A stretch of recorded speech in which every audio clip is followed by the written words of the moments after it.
કેમ છો મિત્રો? ચલો આજના ક્લાસની અંદરમાં તમારું સ્વાગત છે. જે લોકો નવા આવ્યા છે અને પહેલી વાર આવ્યા છે એ લોકોને જણાવી દઈએ કે આ પહેલા વિધિશાસ્ત્રના 2 ક્લાસ આવી ગયા છે. જે ન જોયા હોય તો જઈને પહેલા જોઈ આવો અને ચેનલને લાઈક અને સબસ્ક્રાઇબ કરો જેથી અમારા ક્લાસ પાછો બીજો ક્લાસ આવે જેથી તમને ખ્યાલ આવી જાય અને તમે જોઈ શકો. હવે મિત્રો ખાસ વસ્તુ એ છે કે મને 2-3 વિદ્યાર્થીઓએ એવું કીધું હતું કે તમે વિધિશાસ્ત્ર શું કામ ભણાવો છો એટલું બધું ડિટેલની અંદરમાં.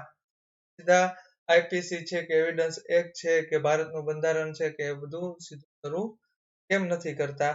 તો મિત્રો એનું કારણ એવું છે કે જ્યાં સુધી તમે વિધિશાસ્ત્રને સમજશો નહીં, વિધિશાસ્ત્રને ભણશો નહીં ત્યાં સુધી તમે માત્ર ને માત્ર કાયદો વાંચી શકશો. તમે કાયદો શીખી શકશો કે કાયદો સમજી શકશો નહીં. એટલે આપણું કામ માત્ર કાયદો વાંચવાનું નથી. આપણે કાયદો શીખવાનો છે, કાયદો સમજવાનો છે કે કાયદો કઈ રીતે બને છે, કઈ રીતે કામ કરે છે, કાયદાનું અર્થઘટન કેવી રીતે થઈ શકે છે. આ બધી ઝીણવટભરી બાબતો આપણે જોવાની છે અને ભવિષ્યમાં આખી લાઈફ ટાઈમ સુધી આપણને યાદ રહે એવી રીતે આપણે કાયદો શીખવાનો છે.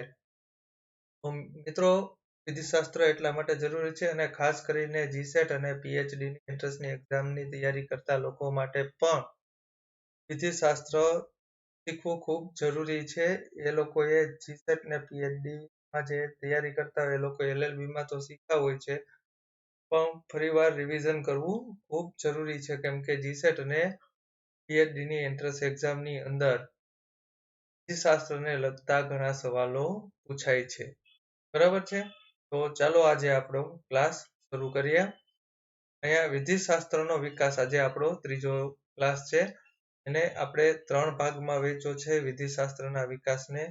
પ્રથમ ભાગ છે એ છે રોમન પૂર્વનો સમય, બીજો ભાગ છે રોમન સમય અને ત્રીજો ભાગ છે રોમન પછીનો સમય. તો મિત્રો આપણે આજે જોશું પહેલા રોમન સમય. બરાબર છે?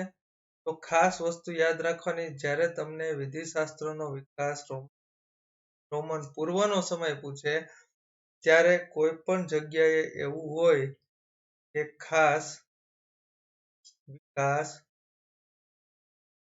થયેલ નથી તો એ તમારો જવાબ 100% સાચો છે. તમારે ત્યાં ટિક માર્ક કરી દેવાનું છે.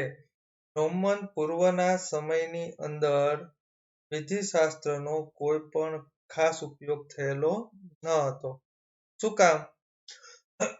કોઈ પણ જગ્યાએ વિકાસ વિધિશાસ્ત્રનો જોવા નહોતો મળતો. શું કામ નહોતો મળતો? એની પાછળનું કારણ એવું છે મિત્રો કે એ સમયની અંદરમાં વૈજ્ઞાનિક પ્રવૃત્તિને લઈ અને એટલી બધી જાગૃતતા નહોતી. માત્ર ગણ્યા ગાંઠા માણસો છે એ લોકો આવી પ્રવૃત્તિ સાથે સંકળાયેલા હતા. જેમ કે એરિસ્ટોટલ છે એરિસ્ટોટલ છે એ આ બધી પ્રવૃત્તિ વૈજ્ઞાનિક પ્રવૃત્તિ સાથે સંકળાયેલા હતા. પણ એરિસ્ટોટલ છે એ કેવી પ્રવૃત્તિ સાથે સંકળાયેલા હતા? કાવ્ય અને અન્ય વૈજ્ઞાનિક પ્રવૃત્તિઓ સાથે એરિસ્ટોટલ સંકળાયેલા હતા. જ્યારે એને વિધિશાસ્ત્ર ઉપર તો એ સમયની અંદરમાં કોઈ કામ નહોતું કર્યું. બરાબર છે? એટલે સમજી શકાય છે કે વિધિશાસ્ત્રનો એટલો બધો ઉપયોગ તો ન હતો અને વિધિશાસ્ત્રનો વિકાસ થયો નહોતો. એ રોમન પૂર્વના સમયની અંદરમાં વિધિશાસ્ત્રનો કંઈ ખાસ ઉપયોગ નહોતો થયેલો એમ કહી શકાય. હવે આવ્યો મિત્રો રોમન સમય. આપણો બીજો પોઈન્ટ છે રોમન સમય. હવે રોમન સમયની અંદરમાં વિધિશાસ્ત્રને વિકાસ જોઈએ એટલો તો ન થયો પણ એના ઉપર કામ ચોક્કસ પ્રમાણે શરૂ થઈ ગયું હતું. બરાબર છે? એ સમય દરમિયાન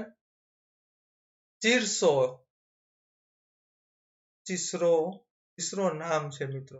આ છે ને તો આ નામ છે. તીસરો એ છે ને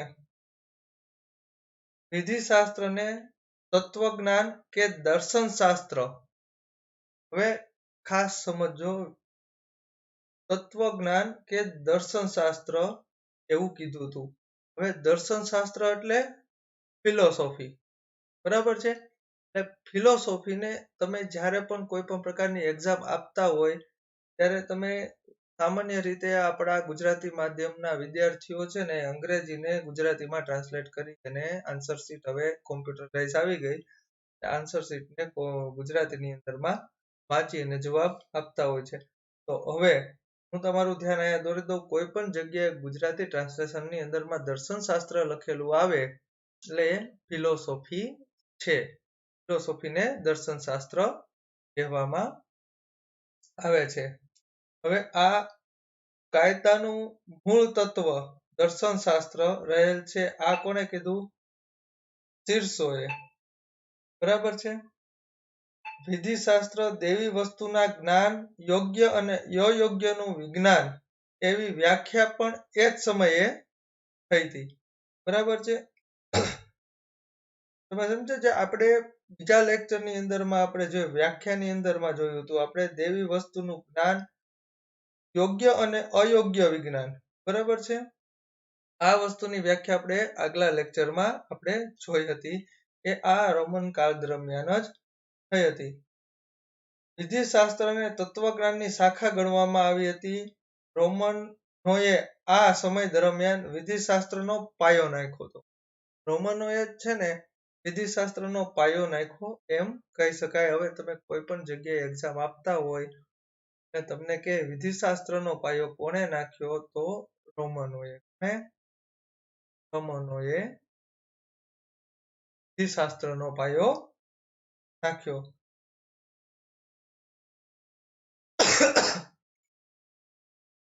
આ ફીડમેન છે ને, ફીડમેન પણ નામ છે.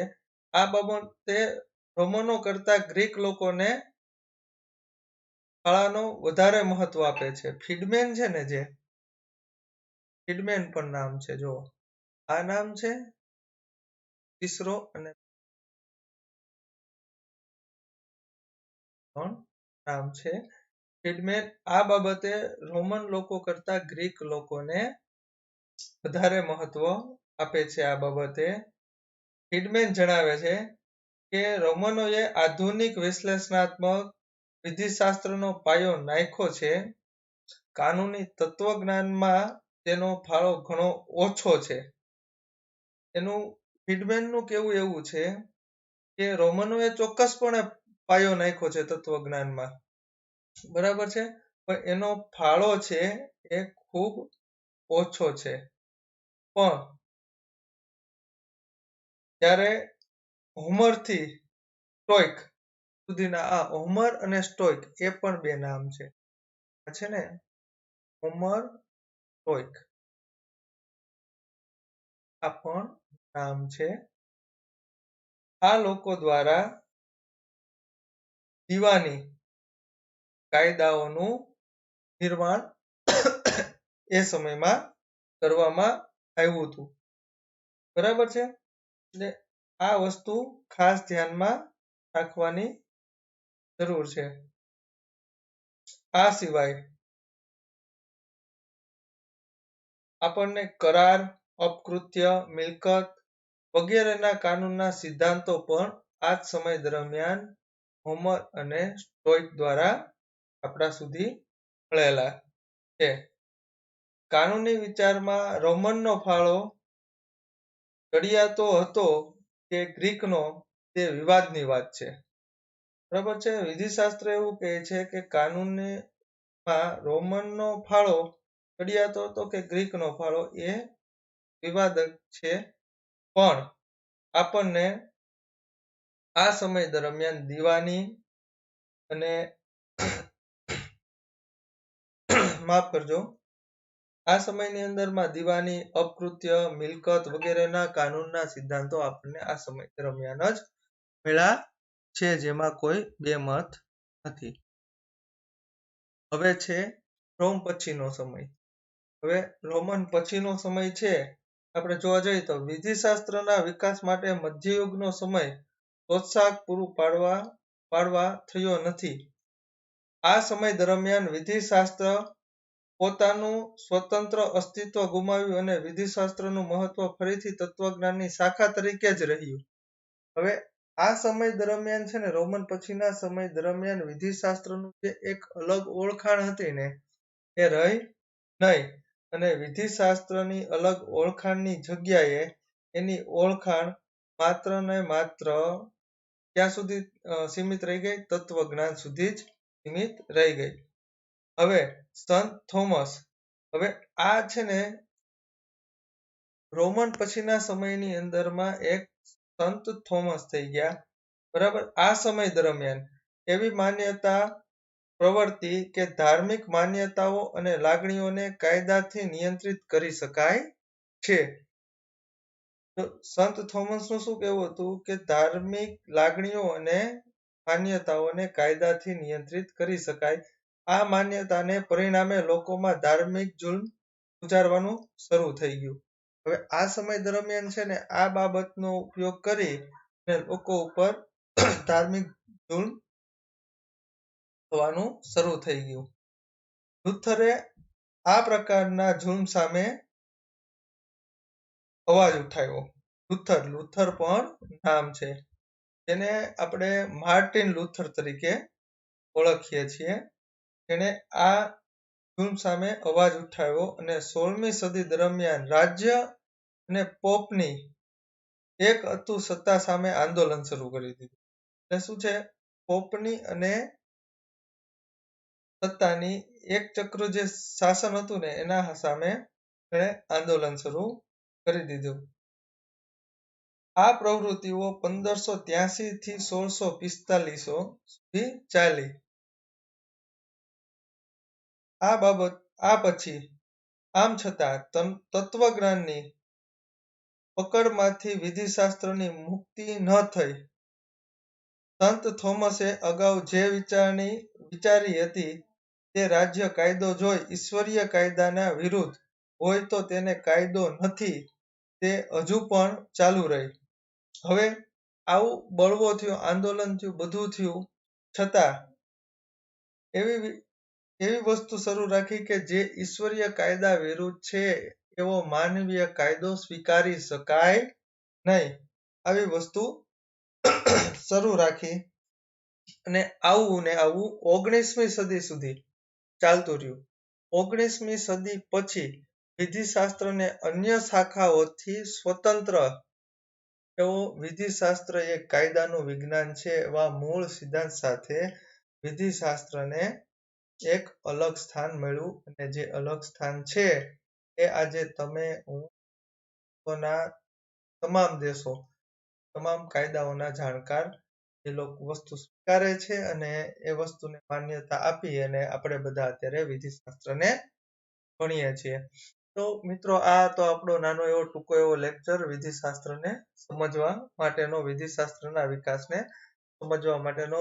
મિત્રો વિધિશાસ્ત્રનો વિકાસ આપણે સમજવા જઈએ ને તો આમ તો છે ને ઈસા પૂર્વ 24મી સદીથી લઈ અને 19મી સદી સુધી ક્રમશઃ વિધિશાસ્ત્રનો વિકાસ આપણે જોઈ શકીએ છીએ.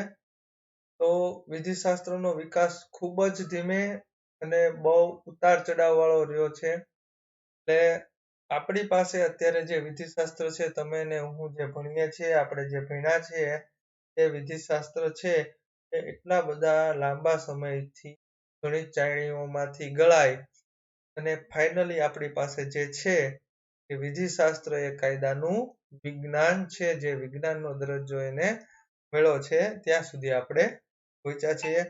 બધું આપણે આગલા લેક્ચરની અંદરમાં શીખી, જેની અંદરમાં વિધિશાસ્ત્રની જુદી જુદી શાખાઓ વિશેની આપણે ચર્ચા કરીશું, જેમાં કે ઐતિહાસિક વિચારસરણીઓ છે, પૂર્વ ભૂમિકાઓ છે, આ બધું છે આપણે ડિટેલમાં શીખશું. બરાબર છે. એ લેક્ચર થોડોક મિત્રો લાંબો થશે કેમ કે વિચારસરણીઓ છે, એની હિસ્ટ્રી છે, સ્કૂલ છે, પૂર્વ ભૂમિકા છે, આ બધી વસ્તુમાં સમજવા જેવી છે અને એ ન સમજીએ તો આપણે આગળ કાયદાને સમજી શકીએ નહીં એટલે એ લેક્ચર છે એ થોડો થશે. બરાબર છે. તો મિત્રો અહીંયા આપણો લેક્ચર પૂરો થાય છે અને જાતા પહેલા બધાને ખાસ કે તમે વિડીયો જુઓ સાથે સબસ્ક્રાઇબ પણ બટન સાથે ક્લિક કરો જેથી કરીને આવનારા વિડીયો વિધિશાસ્ત્રના લેક્ચર પૂરા થયા પછી આપણે તમારી ઈચ્છા પ્રમાણેના જુદા જુદા કાયદાઓના ક્લાસ અને જીસેટ અને પીએચડી તૈયારી કરતા લોકો માટે કાયદાને લગતા એમસીક્યુ જે છે જીસેટની પરીક્ષાઓમાં પૂછાઈ ગયેલા છે એના ક્લાસ પણ આપણે શરૂ કરવાના છીએ. તો પહેલા આપણે સમય ઘણો છે આપણી પાસે, લગભગ 1 વર્ષ જેટલો સમય છે. જે લોકોને જીસેટ કરવું છે કે પીએચડી કરવું છે એ લોકો પાસે ખાસો સમય છે. બરાબર છે. તો આપણે પેલા વિધિશાસ્ત્ર છે એને વ્યવસ્થિત સમજી જાય જેથી કરીને તમને અગાઉ કાયદો શીખવામાં કે ભણવામાં કાંઈ તકલીફ પડે નહીં. અને જાતા મિત્રો ચેનલને સબસ્ક્રાઇબ કરવાનું ના ભૂલતા. આપણે ફરી મળીશું એક નવા ક્લાસ સાથે. ત્યાં સુધી આવજો.